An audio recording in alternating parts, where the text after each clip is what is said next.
से स्वागत करें। हमारे मध्य में हमारे गुरु बंधु रामानंद जी, अमृतामय जी,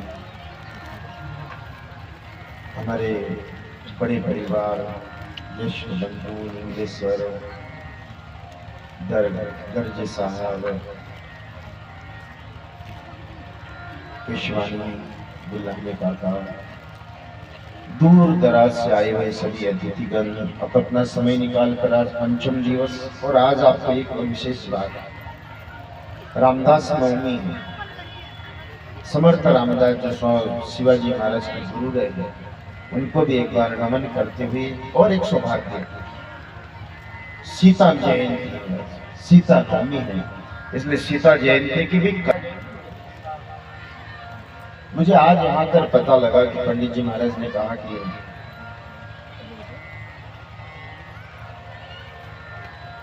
मास आद्यशक्ति जगदम्बा स्वयं लक्ष्मी स्वरूपा, लक्ष्मी का प्रतिरूपा स्वयं सीता।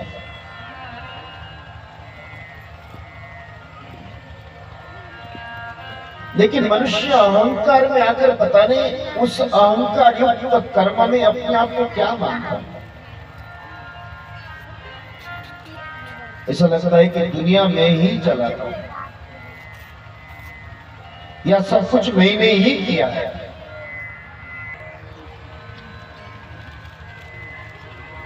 सबसे पहले स्वयं तो अच्छे हो जाए,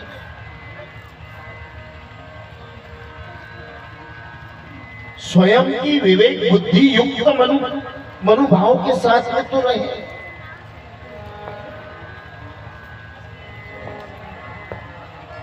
ये मेरा खेत है, ये मैंने ठीक कर दिया, ये मैं ठीक कर दूंगा,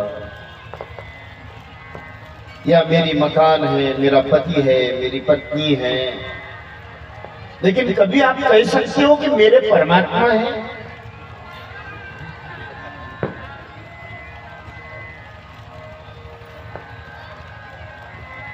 यही अहंकार रावण के अंदर था। रावणाचा एवढा श्रेष्ठ सामर्थ्य और सत्ता एक नहीं महाराज, तीनों लोकों में सत्ता थी।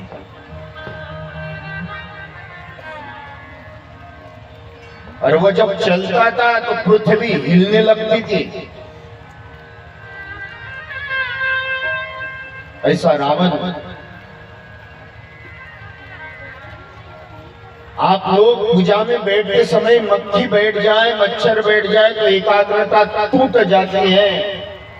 रावण ने एक नहीं 10 बार अपनी गर्दन काट कर दे दी।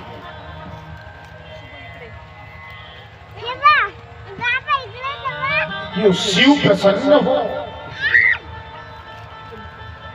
पंच केदार में भी जब आप चलोगे तो वहां आज भी उस सिर, जिस शिला पे सिर काटे वो आज भी शिला रखी है, तलवार आर पार हुई। साधन का ऐसा नहीं है, साधन को इतनी आसान नहीं है जो हम समझते हैं।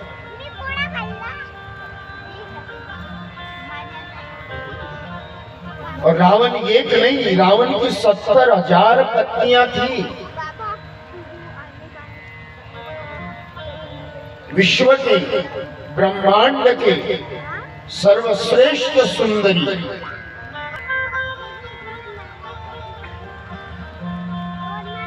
वायु को कितने वेग में बहना है, वर्षा को कितनी आना है, पृथ्वी को किस तरह से चलना है, समुद्र किस मर्यादा में रहेगा।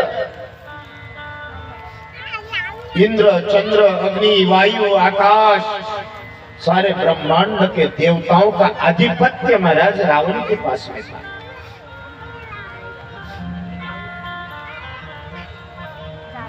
और ऐसा भी नहीं कि रावण ब्रह्मदेव का नाती था। पुलस्त्य विश्रवा, और उसके बाद रावण, वो कोई साधारण पुरुष नहीं। संतान ब्रह्मदेव, कुलशाख नाती पोती और करोड़ों के तादाद मध्ये रावणाला मानणारे लोक होते. एवढा साम्राज्यशाली रावण तरी पण अहंकार नाही गेला.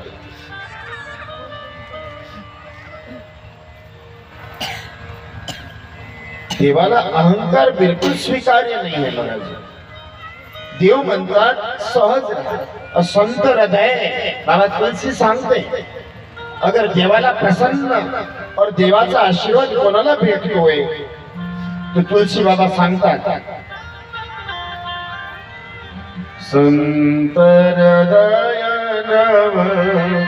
नीत समाना. संत हृदय नीत समाना. संत हृदय नीत समाना. संत हृदय नीत समाना.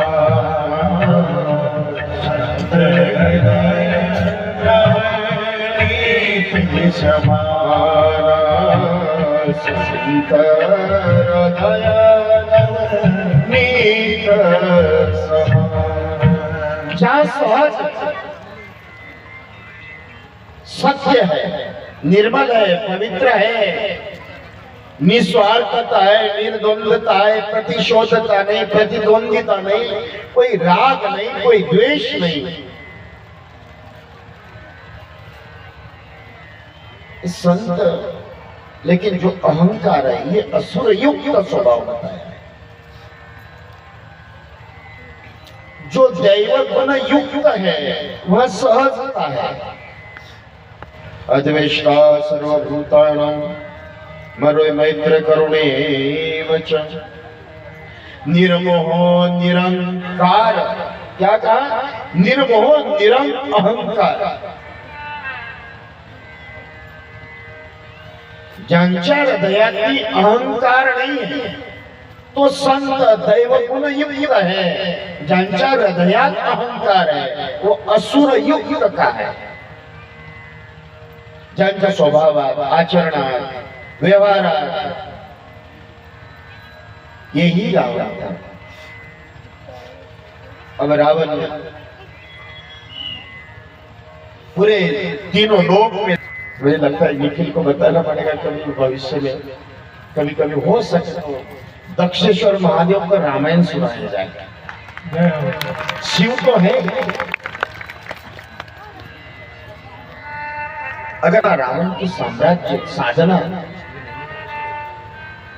इतनी शक्ति है, भगवान शिव स्वयं की प्रसन्नता के बजाय भगवान शिव उससे प्रसन्न होते हैं जो राम कथा श्रवण करने से. भगवान शिव की राम कथा प्रसन्न करते हैं.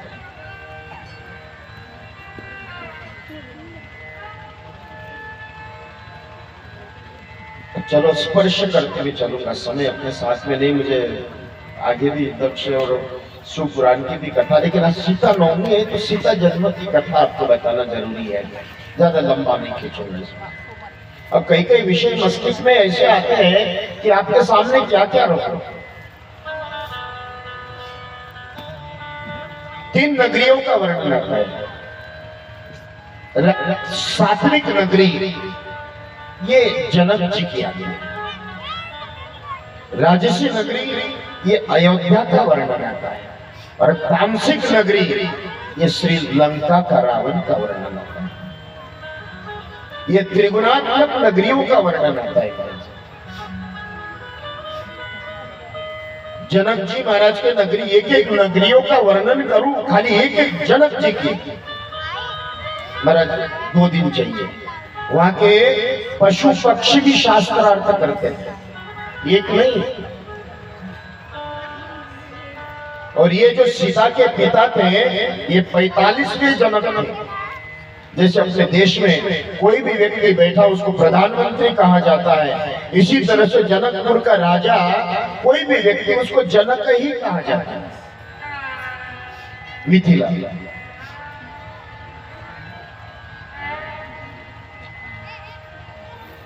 अयोध्या ये मनु राजा की बसाई हुई नगरी है।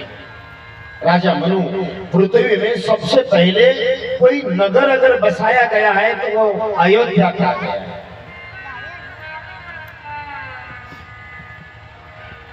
और वहां से स्वर्ग के लिए जाने के लिए सीधा रास्ता है। जितने भी वहां के राजा हो गए, दिलीप, सगर, आज, रघु, जहां कहते हैं कि महाराज दशरथ, जितने भी बड़े बड़े राजा होकर गए, सब देवता उनको आह्वानित करते थे और बुलाकर कहते थे कि महाराज आप हमारी सहायता करें। देवासुर संग्राम युद्ध में अयोध्या से कई बार। अब ये कि रघु का चरित्र क्या है, अज का चरित्र क्या है, दशरथ का चरित्र क्या है, रघु का, सगर का, जहाँ हरिचंद का, भगीरथ का, एक एक चरित्र महाराज अयोध्या का।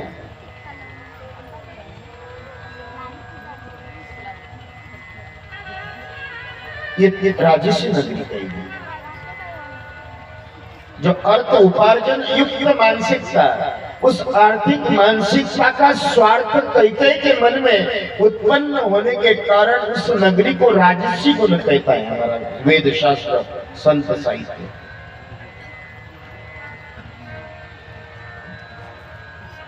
और तामसिक रावण, तामसिक गुणों का लक्षण क्या है? मदिरा पीना, रात्रि जागरण करना, अर्ध टूटे फूटे वस्त्र पहनना,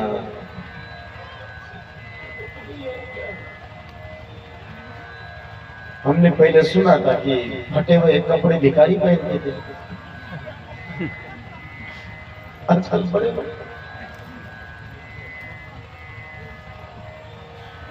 बड़ा फैशन है फटे हुए वस्त्र, जबकि शास्त्रों ने कहा है कि फटे हुए वस्त्र नहीं पहनना चाहिए।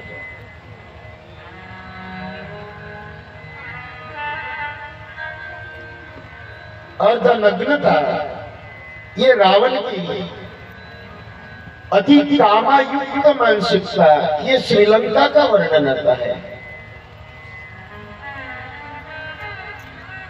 रावण महाराज सारे ऋषि मुनि साधु संत महात्माओं को कहते थे कि मेरे राज्य में आप रह रहे हो तो कुछ कर देना चाहिए, टैक्स देना चाहिए। अब साधु संतों के पास क्या मिलेगा महाराज? जंगलों में रहने वाले, उन्होंने कहा कि महाराज हमारा तो कोई इस तरह से कोई भी कार्य और कोई संपत्ति तो आप रक्त दीजिए। तो संतों के रक्तों को संग्रहित करना, इसके पीछे 4-5 कथाएं अलग अलग रामायण की वर्णन आता है महाराज। 350 प्रकार की रामायण है। डबल कम कर रहे हैं। 350 प्रकार के रामायण में अनेक प्रकार का वर्णन आता है।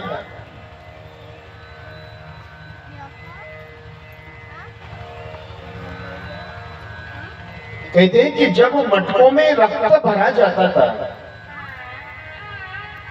एक दिन रावण अपने पत्नी मंदोदरी से छुपाकर एक मटका रखा। मंदोदरी ने देखा इस मटके में क्या है, तो उस मटके का पारा पूरा रक्त वो पी गई और उसके कारण वो गर्भस्थ हो गई। ये भी एक कथा था, एक कथा ये है।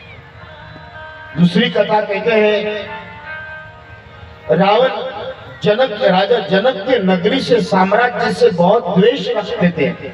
उसके नगरी में अकाल पड़े, इसके कारण कई मटके रक्तों के वहां रख दिए। सज्जनों को महाराज त्रास देना यही अधर्म है। कहते हैं कि परहित सरिस धर्म नहीं भाई, पर पीड़ा समझ नहीं दवाई। दूसरों को अपने द्वारा पीड़ा होना यही पाप है, यही अधर्म है। अब पीड़ा मतलब शब्दों से, शस्त्रों से, संग से, वाणी से, कर्म से, मन से, वचनों से आपके द्वारा दूसरों को पीड़ा होना यही अधर्म है, यही पाप का घर है। इसलिए शास्त्र कहते हैं कि सत्यम ब्रूयात् प्रियम ब्रूयात्, आपकी वाणी में मृदुता हो, आपकी वाणी सहज हो। नहीं तो वाणी के द्वारा दूसरों को, अरे महाराज आपके शब्द एक बार शस्त्र भी कम पड़ते जैसे शब्द आपके निकलते। कसे कसे शब्द निघतात तुम्हाला माहित आहे का? इथले सांगा, गीतेचे श्लोक कोणाला माहित आहे? इथं आठवण आहे कोणाला गीतेच्या श्लोकांचं? गीतेच्या श्लोकाची आठवण आहे बाई? तुम्हाला कोणाला गीता एखादा आठवण आहे का नाही? एक श्लोक, एक व्यक्ती बसलेला आहे गीता, रामायण, ज्ञानेश्वरीचे दोहे कोई आठवण आहे?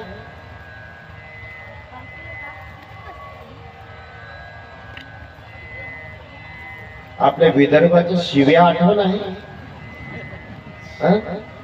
सांगा बरं.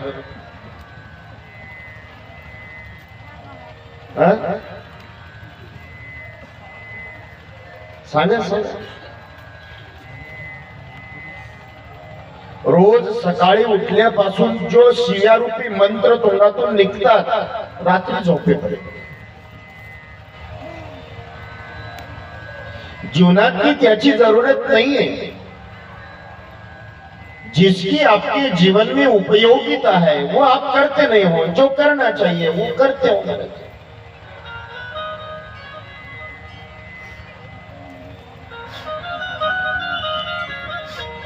जिनके उस आत्मरूपी तत्व को उत्थान की ओर ले जाने के लिए ईश्वरीय साधना, मेरा विषय जो तमगुणात्मक रावण के अनेक प्रकार के, लेकिन महाराज दूसरों को दुख देना. माँ नहीं माती, पिता नहीं भाई, साधु न सन करवा वही सेवा, जिनके यह आचरण भवानी, ते सब निश्चरे प्राणी. जिनके ये आचरण भवानी, वो निश्चर प्राणी. क्या कहा? वो निशाचर है, असुर है. तुलसी कहते हैं, तुलसी बाबा, अगर आपके वाणी के द्वारा दूसरों को कष्ट हो वो असुर है. शब्द शांति देता है, शब्द अशांत करता है, शब्द निकट लाता है, शब्द दुरिया बनाता है, शब्द उत्थान कराता है, शब्द पतन कराता है, शब्द समाधि तक ले जाता है, और शब्द आपके जीवन में नरक तक ले जा सकता है. शब्द की चोट लगी मोर मन में, वो शब्द की चोट लगी मोर मन में, वो भेद दिया सारा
भक्त इसलिए आपके सत्यम ब्रियात प्रियम ब्रियात।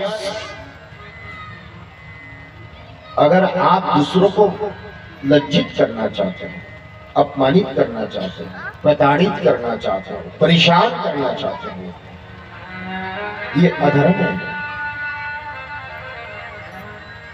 हम लोग कौन से वंशी लोग हैं? रावण वंशी है, राम वंशी है या जनक वंशी है?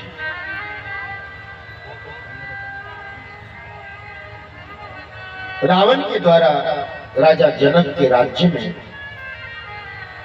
संतों के रक्तों का मटका लाकर गाड़ दिया क्योंकि उनके अकाल पड़ जाए। लाइट बंद कर, लाइट। वाकई में क्योंकि संतों को दुख देना, परित्राणाय साधूनां विनाशाय च दुष्कृता धर्म संस्थापनार्थाय संभवामि युगे युगे। कई वर्ष बीत गए जनकपुरी में, मिथिला में अकाल रहा। जासुराज प्रजा दुखारी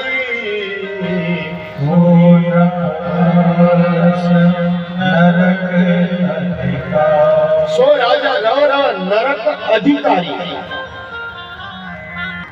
जब जनक के राज्य में अकाल पड़ने से कई महापुरुषों ने कहा कि महाराज, राजा एक घर के मुखियों के पाप और पुण्य के परिणाम स्वरूप घर में समृद्धि या महाराज दरिद्री दोनों उसके घर में रहता है।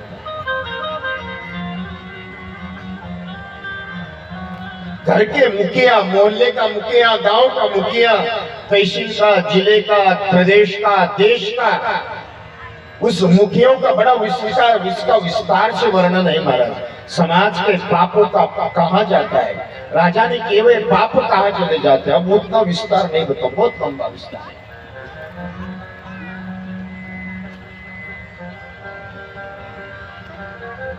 देखो कहते जासुराज प्रजा दुखारी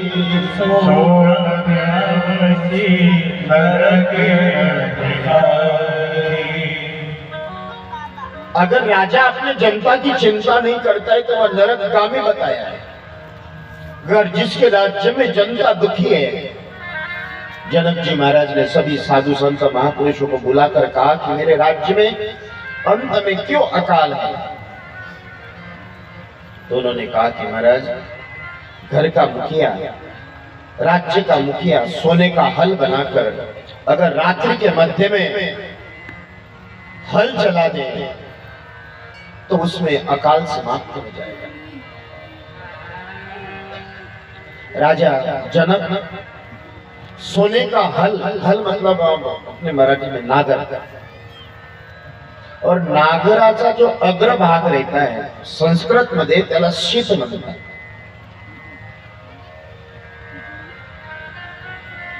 ते नागर स्वयं राजा जनक आपल्या हाताने चालत होता।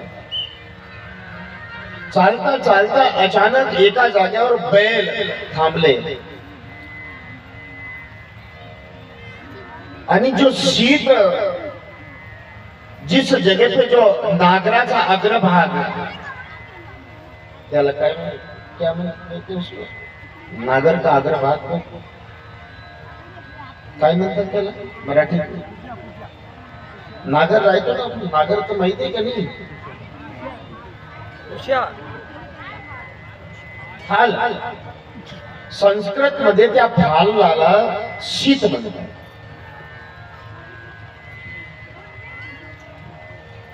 ते फाल एका जागेवर जाऊन थांबली, बैल पण तिथं थांबले।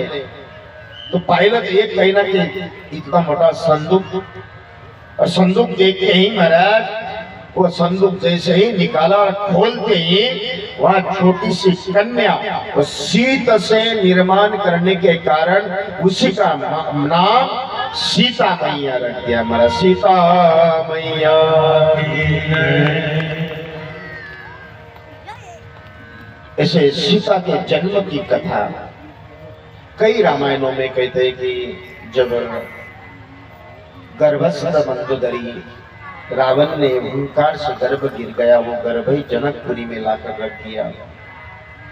एक पद्मावत नाम की बड़ी तपस्विनी साध्वी, उसके सौंदर्य को देखकर रावण आकर्षित हुआ, उसने अपने शरीर को भस्म कर दिया। उसमें से एक मणि, वो मणि भी वहां लाकर रख दिया। ऐसे कई, एक नहीं अनेक रामायणों में चर्चा आती है कि उस तरह से मां सीता का अवतरण, और जैसे ही महाराज सीता की प्राप्ति हुई और महाराज जनक जी महाराज के राज्य का अकाल समाप्त होकर अखंड वर्षा होने लगे। सीता मैया की जय। तू तो काली रे कल्याणी मोरी माँ, जा जो होता जो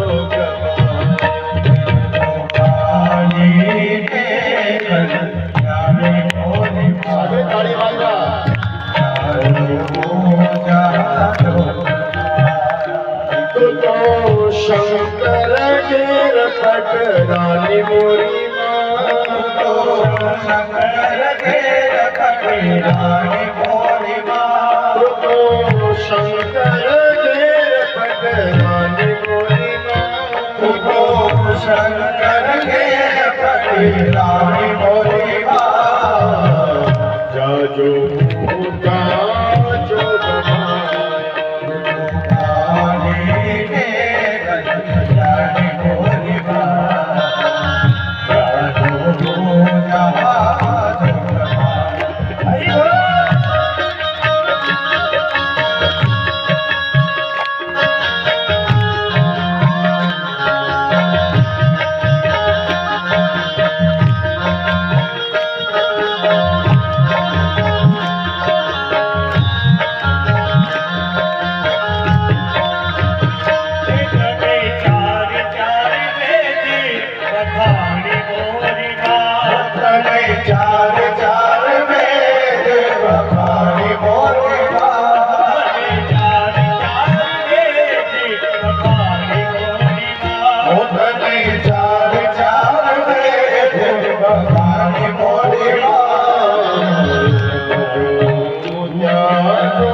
सीता मैया की। एक बड़ा सीता